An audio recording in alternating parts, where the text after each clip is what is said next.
This poem is originally composed in Urdu by Faiz Ahmad Faiz. Faiz Ahmad Faiz एक मशहूर तरीन शायर था उर्दू का, ठीक है ना, समझाई बात। उर्दू लिटरेचर में फैज अहमद फैज का मकाम बहुत ही बड़ा है।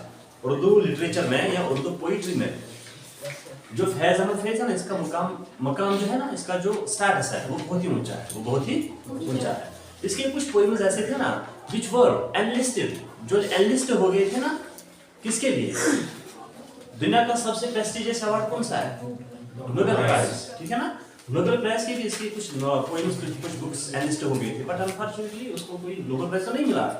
बट शानदार पोएट्री थी किसकी? Faiz Ahmad Faiz. And Faiz Ahmad Faiz is simply considered as a revolutionary poet. He is considered as a revolutionary poet. What is a revolution? Revolution क्या होता है? किसने बदलाव? If we take this term revolution in political science, then revolution simply means change in government. Change in जब government में change हो जाएगी ना, किसी भी तरह की जो गवर्नमेंट होगी अब उसमें चेंज हो जाएगी, that is revolutionary. That is revolution. That is, समझाई बात? Simply if monarchy changes into anarchy or anarchy changes into monarchy or democracy, ठीक है ना? Where one form of government changes into another form of government, that is called as a revolution in political science. इसी को political science में क्या कहा जाता है? Revolution. ये समझ गए ना? समझ गए ना? And revolution को हम दूसरे तरीके से भी डिफाइन कर सकते हैं. Revolution simply means a big or a drastic change. A big or a drastic change. कोई जो बड़ी सी चेंज जब कभी पे आएगी ना, that is also called as a revolution. That is also called as a. Just take an example of white revolution or green revolution. वो क्या था? Green revolution, white revolution. Green revolution is related to what? Agricultural production. Agricultural. जब agricultural production बहुत ही ज़्यादा होगी ना, तो जिस साल में वो बहुत ज़्यादा होगी, that is called as a green revolution. White revolution. Production of milk, etc. So simply in simple terms, we can say that revolution simply refers to any big or a drastic change. जब कोई भी बड़ी सी तब्दीली आती है ना, that is called as a revolution. That is called as a. Faiz Ahmad Faiz is called as a revolutionary poet. He is called as a revolutionary poet because he was born in India during the reign of British. During the reign of जब यहाँ पे अंग्रेज लोग ही हुकूमत कर रहे थे ना, तो उसी के दौरान जो इसकी पोइट्री थी ना, वो मैच्योरिटी तक पहुँच गई. कहाँ तक पहुँच गई? मैच्योरिटी जानते हो ना? जो पोइट्री है ना, पहले पोइट्स जो स्टार्टिंग में पोइट्री करते हैं ना, तो वो नेचुरल पोइट्स होती है. उनकी शायरी उतनी अच्छी, उतनी ज्यादा शानदार नहीं होती है, but with the passage of time, with the passage of time, ठीक है ना. उनकी जो पोइट्री है ना, ग्रेजुअली वो क्या, वो धीरे धीरे क्या बन जाते हैं, ग्रेजुअली नेचुरल. समझ आई बात? तो फैज अहमद फैज की जो पोइट्री है ना, वो भी नेचुरल हो गई है. किस रूल के दौरान? During the rule of Britishers. During the rule of Britishers. And जो भी उसकी पोइट्री थी ना, वो poetry that was aimed against the British rule. इसमें जो मैक्सिमम पोइट्री है ना इसकी, उसमें मकसद ही ये था कि उसको निशाना किसको बना रहा था? शाबाश, वो ब्रिटिशर्स को, ब्रिटिश रूल को क्या निशाना बना रहा था अपनी पोइट्री में. समझ आई बात? एक्चुअली जब हमें आजाद, जब यहाँ पे जब when India got independence, every kind of individual has its contribution. उसमें तो हर किसी तरह के आदमी ने अपना कंट्रीब्यूशन दिया है. The peasants gave it his contribution, soldiers gave it his contribution, merchants, each and every person has it his contribution towards the independence of India, towards the independence of India. लेकिन ये जो role था ना, जो poets थे, कौन? जो literature से रिलेटेड वाले लोग थे ना, जो लिखने वाले लोग थे, उनका रोल भी बहुत अहम है. और उन्हीं ना आदमी में से एक पोइट है फैज अहमद फैज. समझाई बात? इसको क्या कहा जाता है? Revolutionary poet. What kind of revolution he wanted? What kind of revolution he wanted in India? Hindustan में वो किस तरह का revolution चाहता था? He simply wanted to overthrow the British rule. He simply wanted to overthrow the British rule. समझाई बात? समझाई ना बात? Yes, sir. अब although he was put behind the bars so many times, for so many years, he was put behind the bars. यानी कि बहुत सालों तक उसको जेल में ही रखा गया. उसको जेल में ही रखा गया. Just take an example, when Gandhiji launched Quit India movement in 1942. Gandhi ji ने क्विट इंडिया मूवमेंट कब स्टार्ट की? 1942. And by 1945, 1945 से 1945 तक ना इट बिकेम एविडेंट, यानी कि ये बात क्लियर हो गई थी कि जो ब्रिटिशर्स ना दे विल लीव इंडिया, समझ आई बात। बट जो रेवोल्यूशनरीज थे, रेवोल्यूशनरी समझते हो ना आप, the people who were in favour of revolution, वो लोग जो क्या चाहते थे, जो रेवोल्यूशन चाहते थे ना, लेकिन उनके अंदर उनके जहन में एक ही बात है कि हमने अभी तक जो स्ट्रगल की है, हमने अभी तक जो स्टेप्स उठाए हैं, हमने जो अभी तक जो सैक्रिफाइस दिए हैं, we have to keep them up, हमने इनको कंटिन्यू करना है, हमने इनको क्या करना है, यानी कि उनका पता चला था ना कि now Britishers are going to leave India, अब तो आराम से नहीं बैठ सकते थे, उनको पता थी कि हमने अब आराम से नहीं बैठना है, we still have to do much more, अभी भी हमने बहुत कुछ करना है, समझ आई बात। तो उस दौरान जो लिखने वाले लोग थे, उन्होंने हिंदुस्तान के लोगों को ना आगाह करने की कोशिश की कि डोंट क्विट, अभी भी मत छोड़ो, आप लगे रहो किसमें, फ्रीडम स्ट्रगल में, फ्रीडम, समझ आई बात। पता है कि 1945 में ही क्लियर हो गया था, जो उस वक्त यहाँ पे वर्ष था ना Lord Mountbatten, although Lord Mountbatten has gave a signal that we will free India, क्योंकि वो क्या कर लेंगे, वो इंडिया को आजाद कर लेंगे, ठीक है ना, समझ आई बात। लेकिन जो रेवोल्यूशनरीज थे, चाहे वो कोई भी रेवोल्यूशन, चाहे वो पोइट्स थे, सोल्जर्स थे, फ्रीडम फाइटर्स थे, पॉलिटिशियंस थे, जो भी थे, उन सब ने हिंदुस्तान के लोगों को एक ही बात समझाई कि आप लगे रहो, ठीक है ना, कंटिन्यू योर स्ट्रगल। तो उन्हीं में से एक था फैज अहमद फैज।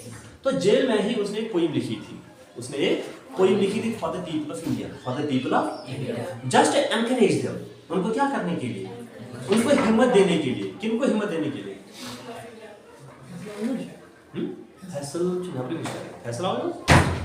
शाबाश, क्या करने के लिए, शाबाश, हिंदुस्तान के लोगों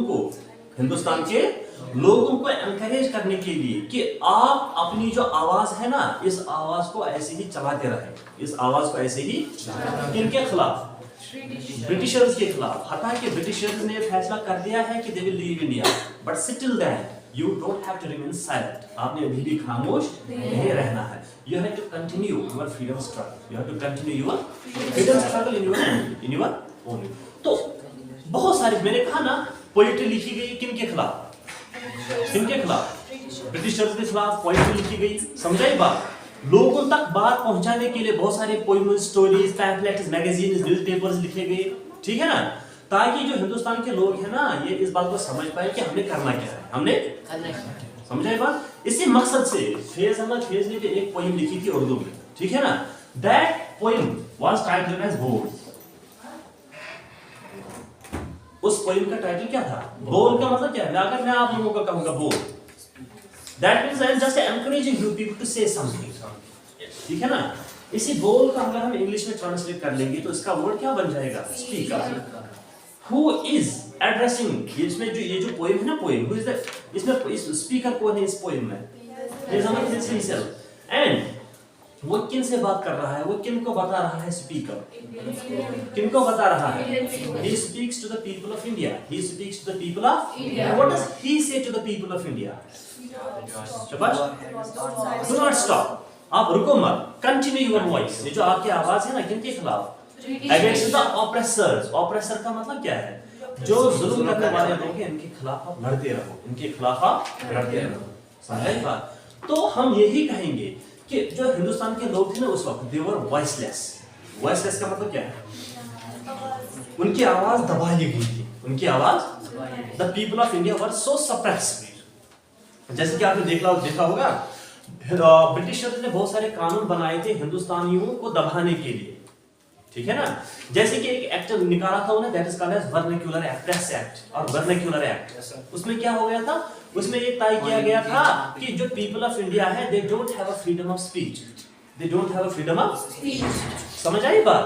तो बहुत ये जो हिंदुस्तान के लोग थे, इनकी आवाजें दबा दी गई थी, इनकी आवाजें दबा दी। So we can say that the people of India were voiceless, the people of India were voiceless. अब बहुत सारे लोगों ने आवाज दी उन लोगों को, क्या आप जाग जाओ, क्या आप जाग जाओ। तो जिन लोगों ने उनको एनकरेज किया ना, जिन लोगों ने हिंदुस्तान के लोगों को एनकरेज किया, उनकी बातों को हम क्या कहेंगे, उनकी बातों को हम कहेंगे कि they are voice to voiceless. उन बातों को हम क्या कहेंगे, वो एक आवाज है, किनके लिए है, वॉइसलेस के लिए। तो ये जो पोएम है ना बोल, इसको भी क्या कह सकते हो, शाबाश शाबाश, it was simply a poem, शाबाश, it acted as a voice to voiceless, voice to ये किन के लिए आवाज थी? शाबाश। जो वॉइस लोग थे ना, जिनकी आवाजें दबा दी गई थी ना, ये उनके लिए एनकरेजमेंट थी, ये उनके लिए क्या थी? So simply to conclude we can say that speak up जो है ना, speak up it is an encouraging poem, it is an encouraging poem. समझाई बात? और इस पोएम में जो फ्रेज फ्रेज है वो एनकरेज करता है, किनको एनकरेज करता है? ये encourage the people of India to speak up against what? तो against Britishers, to speak against the oppressors, to speak against the tyrannic rule of British, tyrannic rule of British। समझे बात? फिर वो लोगों को समझाता है कि you have a freedom of speech. अभी तक जो भी कानून बनाए गए हैं ना, उन पे आपका कोई असर नहीं पड़ना चाहिए। You do have a freedom of speech, आपके पास अभी भी फ्रीडम ऑफ स्पीच है, आप कंटिन्यू कर लीजिए। जो भी आपने कहना है वो आप कह दीजिए। किनके खिलाफ? ब्रिटिशर्स के खिलाफ। समझे ना बात? तो किस में ऑरिजिन में लिखी गई है? उर्दू में लिखी गई है, ठीक है ना। जैसे कि उर्दू में इसकी पहली लाइन है ना, पहली लाइन है इसकी, इसको पढ़ सकते हो आप?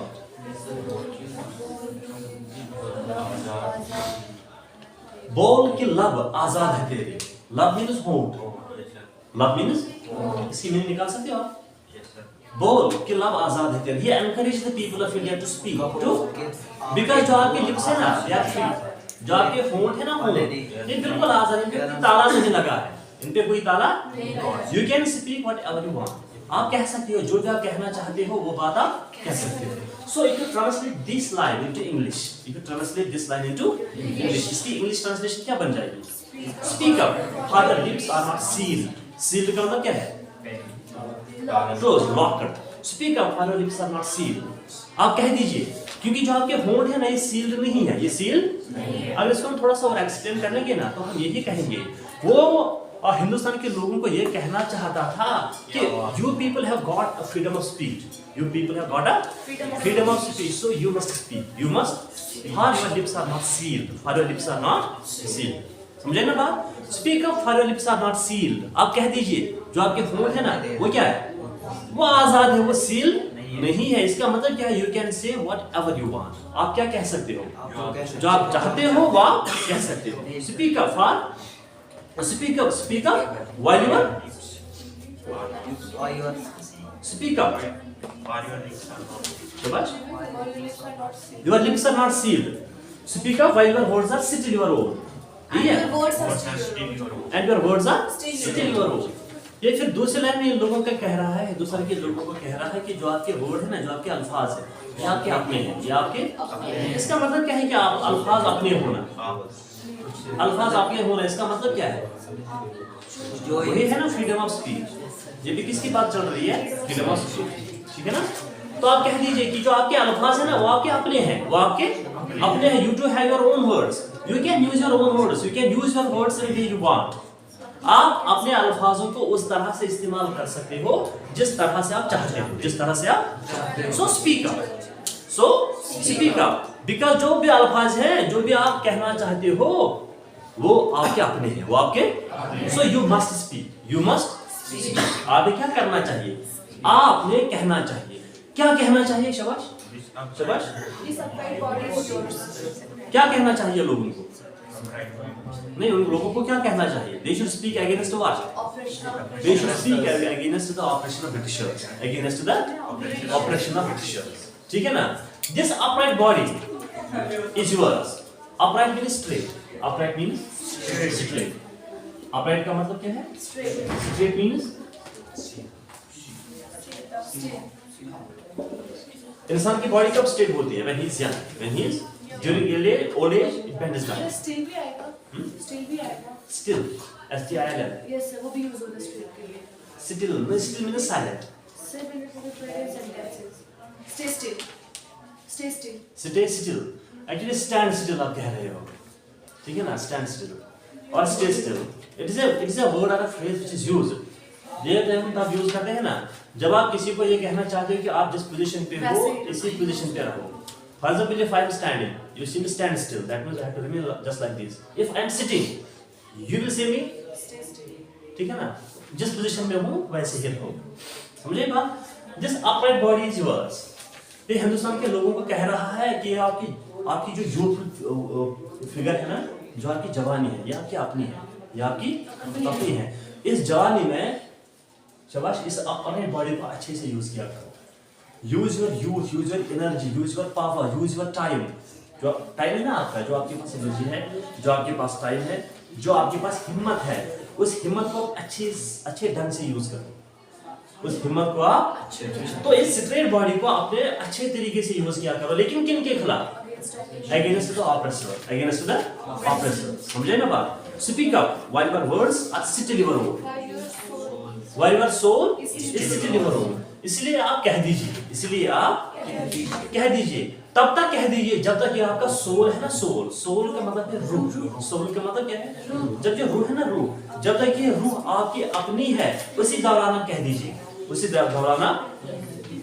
इंसान की रूह अपनी कब तक होती है?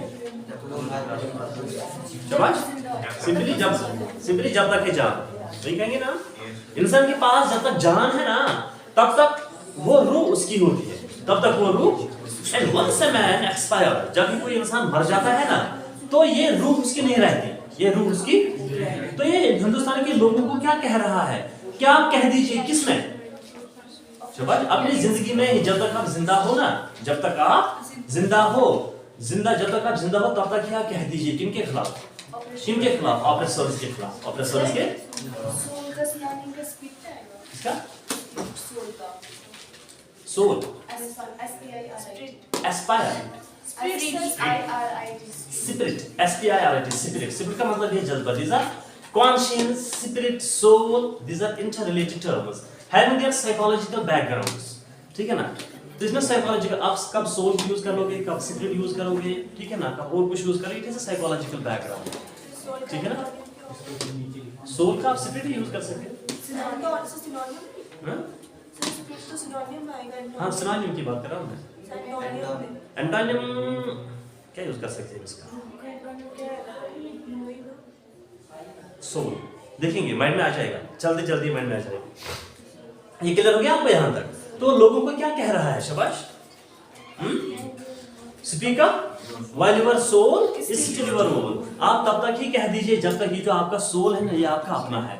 दैट मीन्स जो टाइम है, time is running away, time is running away. आपको हमेशा वक्त नहीं मिलेगा, आपको हमेशा वक्त, your life will come to an end, your life will come to an. इसलिए आप कब कहना चाहिए? जब तक आप जिंदा हो, आपको अपनी जिंदगी में ही ये बात कहनी चाहिए। कौन सी बात? शाबाश, कि we are under the tyrannical rule of British, we are under the tyrannical rule of, हम किनके तहत जी रहे हैं? शाबाश, जो ब्रिटिशर्स का टायरेनिकल रूल है उनके अंडर जी रहे हैं। इसके खिलाफ आप कह दीजिए, इसके खिलाफ आप कह दीजिए। यहाँ तक समझ आ गई आपको बात?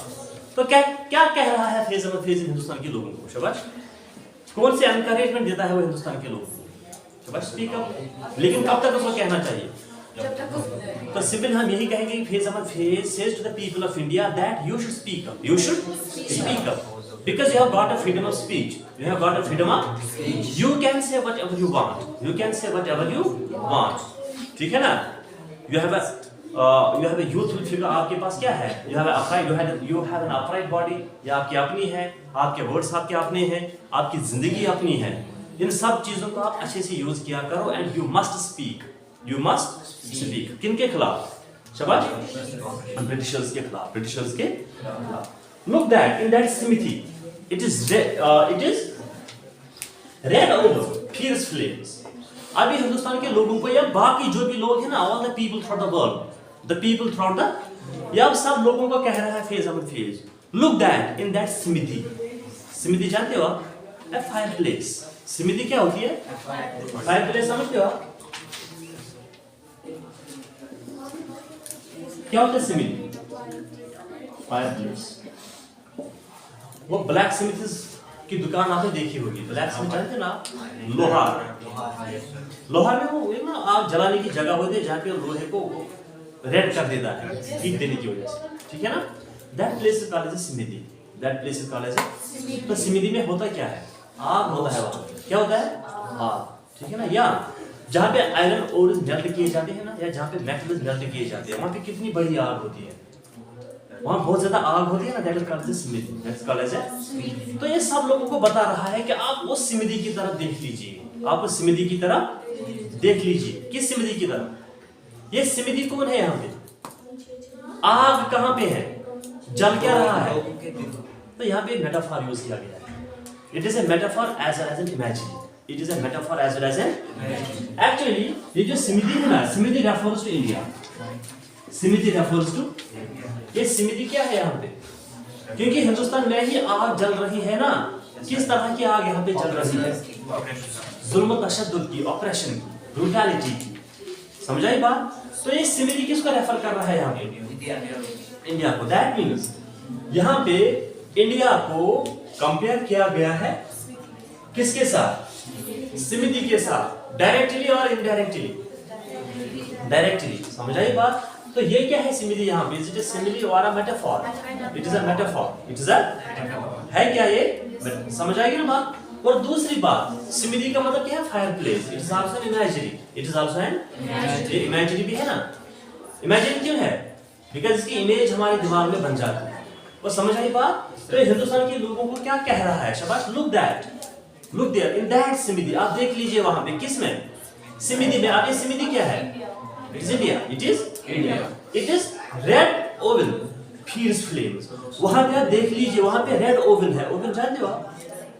तंदूर जानते हो? तंदूर, जहाँ पे वो बेकर है ना, नानवाई, जहाँ पे वो तंदूर है ना जिसमें रोटियां बन जाती है। जब उसमें ज्यादा आग जलती है ना, तो it becomes red, it becomes. तो इसका मतलब क्या है? तो ये रेड ओवन भी क्या है यहाँ पे? इमेजिनरी भी है, मेटाफॉर भी है। यानी कि हिंदुस्तान के लोगों पे या हिंदुस्तान पे इतना ज्यादा जुल्म तशद्दुद हो गया है कि it has turned red, it has turned. समझ गए ना? इसमें आप फीयर्स फीलिंग्स निकलते हैं। Fierce means wild, fierce means, fierce means wild का मतलब क्या है? वहशी, खतरनाक। तो इसमें किस तरह के फ्लेम्स निकलते हैं, किस तरह के मशाल निकलते हैं इसमें से? शाबाश, खतरनाक फियर्स वाइल्ड फ्लेम्स में से निकलते हैं। किसमें से? इंडिया में से। ये क्लियर हो गया ना आपको? ये जो दो लाइनें है ना, these lines are also, these lines are metaphors as well as imageries. These two lines are metaphors as well as imageries, because in these two lines, बात सुन लीजिए आप। स्मिदी refers to what? Similarly refers to fierce flames refers to the depths of oppression. जो fierce flames है ना वहां पे, यानी कि वहां पे जो आग जल रही है, ये आग है क्या? ये आग एक्चुअली जुल्म तशद्दुद है। ये आग एक्चुअली क्या है? ये जुल्म तशद्दुद है जो किन पे किया जाता है? शाबाश, शाबाश, जो किन पे किया जाता है? It's done to the people of India. जो किन पे किया जाता है? शाबाश, हिंदुस्तान के लोगों पे। ये क्लियर हो गया ना आपको? यहाँ तक क्लियर हो गया आपको? द पैडलॉक्स, यही है। The padlocks are already opening their mouths and each hater is skirting around. अब ये हिंदुस्तान के लोगों के एक और बात बताना चाह रहा है कि जो पैडलॉक्स है, कि जो पैडलॉक में बड़े बड़े लॉक्स होते हैं, यू शेप्ड ह्यूज लॉक्स। क्या होता है पैडलॉक? क्या होता है padlock? U shaped huge lock. Huge lock का मतलब क्या है? यू शेप का एक बड़ा सा ताला होता है, ठीक है ना? तो ये हिंदुस्तान के लोगों को कह रहा है the padlocks are already opening your mouths. इसका मतलब क्या है? कि जो ताले हैं ना, ताले जो बड़े बड़े ताले, इन्होंने पहले ही अपना मुंह खोलने लगे। वो अपने मुंह खोलने लगे हैं। समझे ना बात? इसका मतलब क्या है? What does Fraser of His mean by saying this? मैंने भी बताया आपको 1942 जो है ना, इसमें ये क्लियर हो गया था कि जो ब्रिटिशर्स है ना, दे will leave India, they will. तो जो यहाँ पे पैडलॉक था, पैडलॉक मीन्स, शाबाश, जो रूल था ना यहाँ पे, कौन जो था? जो रूल था यहाँ पे किनके ऊपर? हिंदुस्तान के लोगों के ऊपर, ब्रिटिशर्स का। वो एक लॉक जैसी थी ना, वो रूल था ना। अब ये लॉक जो थी, ये रूल जो है, it has already opening its mouth. इसका मतलब क्या है? यानी कि जो ब्रिटिशर्स है ना, उन्होंने पहले ही फैसला कर दिया कि now the locks are being opening. अब जो बड़े बड़े लॉक्स हैं ना जो यहाँ पे थे, अब इन्होंने अपना मुंह खोलने लगा है। ये अपना मुंह खोलने लगे। इसका मतलब क्या है? मुंह खोलने लगे हैं। It simply means that the Britishers are now going to leave India. The Britishers are now going to leave India. तो एक्चुअली हिंदुस्तान के लोगों को ये बताना चाहता है कि हाँ, ये क्लियर है कि आप हिंदुस्तान छोड़ देंगे, अब हिंदुस्तान छोड़ देंगे। लेकिन आपने अपनी आवाज कंटिन्यू रखनी है, आपने अपनी आवाज कंटिन्यू। पैडलॉक क्लियर हो गया ना आपको? तो पैडलॉक भी क्या है? It's metaphor, it's a metaphor. Here padlock refers to what? Padlock refers to what? The tyrannical rule of British, the tyrannical rule of. तो ये भी क्या है यहाँ पे? मेटाफर। समझाई बात? and each fetter is skirting around, and each fetter, हाँ? इमेजिनरी भी है, यस ऑफ कोर्स इमेजिनरी भी है। Fetter means an iron chain, fetter means an, क्या होता है फीटर? जो मुजरिम लोग होते हैं जो जिन्होंने बहुत बड़ा जुर्म किया होगा, उनको यहाँ पे ना गले से लेकर यहाँ पाँव तक बड़ी सी जंजीर से वो बांधे होते हैं। That is called as a fitter. That is called as a fitter. अब हर कोई जो फिटर है ना वो स्कर्ट अराउंड हो रही है, वो खुल रही है। वो इसका मतलब भी क्या है? वही जो हमने पहले लाइन में पढ़ा। इसका मतलब भी क्या है? अब शाबाश, कि जो उन्होंने हम लोगों को कैद करके रखा है, गुलाम बना के रखा है। अब ये गुलाम, the slavery is not going to end, the slavery is not going to, अब ये स्लेवरी खत्म होने जा रही है, ठीक है ना? उनका रूल अब यहाँ पे खत्म होने वाला है। समझ आई बात? इसलिए आपने क्या करना चाहिए? आपने अपनी आवाज नहीं रोकनी है, आपने अपनी आवाज, this is a high time for you people to speak. आप लोगों के लिए बहुत ही अच्छा वक्त है कि आप कह दीजिए। किनके खिलाफ? किनके खिलाफ? ब्रिटिशर्स के खिलाफ। समझे ना? सो आगे कुछ लेना? Speak up now for the time is running away. वो लोगों को ये बात भी, इस बात का भी याद दिला रहा है। स्पीक अप नाउ, आप अभी कह दीजिए, आप कल का वेट मत कीजिए, आप अभी कह दीजिए। Speak up now for the time is running away, क्योंकि ये जो टाइम है ना, ये किसी का वेट नहीं करता है, ये किसी का wait, the time is running away, वक्त गुजर रहा है जल्दी, the time is speeding around, ठीक है ना? जो वक्त है ना, ये क्या है? भागा जा रहा है, ठीक है ना? इसलिए आपने अब सही वक्त का इंतजार नहीं करना है। You should speak right now, you should speak right now, ठीक है ना? Speak up for the truth is not yet dead, before your body and mind fades away. ये जो वक्त है ना, ये क्या कर रहा है? भागा जा रहा है, गुजरता जा रहा है। इससे पहले भी हमने पढ़ा है कि जो वक्त है ना, ये डिस्ट्रक्टिव मूड है टाइम का, ठीक है ना? और आप अभी कह दीजिए, आप राइट अपॉर्चुनिटी का इंतजार मत कीजिए, आप कह दीजिए before your body and mind fades away. Fade means tap up, vanish. क्या होता है फेड? डिम, हेजी, कम हो जाना। इसीलिए आप कह दीजिए इससे पहले कि आपकी बॉडी और माइंड कम हो जाए। बॉडी और माइंड कब फेड हो जाती है? Once we reach to an old age, जब हम बूढ़े हो जाते हैं ना, तो our body and mind fades away. तो एक्चुअली हिंदुस्तान के लोगों को कहना क्या चाहता है? You should speak right now in your youth, you should speak right now in your youth. आप वक्त का इंतजार मत कीजिए, क्योंकि वक्त गुजरने के साथ साथ क्या हो जाएगा? Your body and mind will fade away. Fade away means it will get diminish. आपके पास जो एनर्जी है, जो एंथुसियाज्म है, जो विगर है आपके अंदर, जो जज्बा है आपके अंदर, it will come to an end. So right time क्या है बात उठाने का? नाउ। सही टाइम कौन सा है अंग्रेजों के खिलाफ कहने का? That is now. That is now का मतलब क्या है? वो अभी का टाइम है, वो अभी का टाइम है। समझाई बात यहां तक? Speak up for the truth is not yet dead. आप कह दीजिए, अभी कह दीजिए आप, क्योंकि सच्चाई अभी नहीं मरी है। और सच्चाई क्या है? सच्चाई ये है कि अंग्रेज लोग यहाँ पे हिंदुस्तानियों पे बहुत ही ज्यादा जुल्म तशद्दुद कर रहे हैं। समझ आई ना बात? ये जो इंडिया है ना, India, it has been entangled in oppression, brutality, cruelty. ये हिंदुस्तान जो है ये फंसा हुआ है। किसमें फंसा हुआ है? शबाश, वहशानियत, दरिंदगी, ठीक है ना? जुल्म तशद्दुद में फंसा हुआ है, जो किनके हाथ में यहाँ पे हो रहा है? अंग्रेजों के हाथों जो यहाँ पे हो रहा है। So it's the truth, it is the, ये सच्चाई है। आप कह दीजिए ये सच। कौन सा सच? कि हम किस में जी रहे हैं?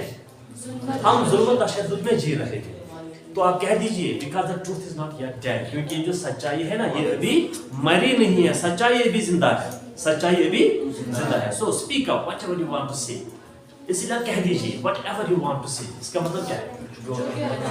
आप जो भी कहना चाहते हो, किनके खिलाफ? ब्रिटिशर्स के खिलाफ आप वो कह दीजिए, आप वो, लेकिन कब कह दीजिए? राइट टाइम क्या है इसका? अभी, ठीक है ना? सो ये जो पोइम है ना, पोइम क्लियर हो गया आपको? क्लियर हो गया ना आपको? तो इस पोइम में जो फेज नंबर फेज है, what does he want to speak to the people of India? वो हिंदुस्तान के लोगों को कहना क्या चाहता है? Put it out. शाबाश, speak out, what, Against the oppression of the शाबाश, British. वो उनको क्या क्या रहा है, शाबाश, कि you should speak against what, you should speak against what, you should speak against the tyrannical rule, you should speak against the tyrannical rule of British, you should, शाबाश, क्या करना है आपने, जो tyrannical rule of British है ना,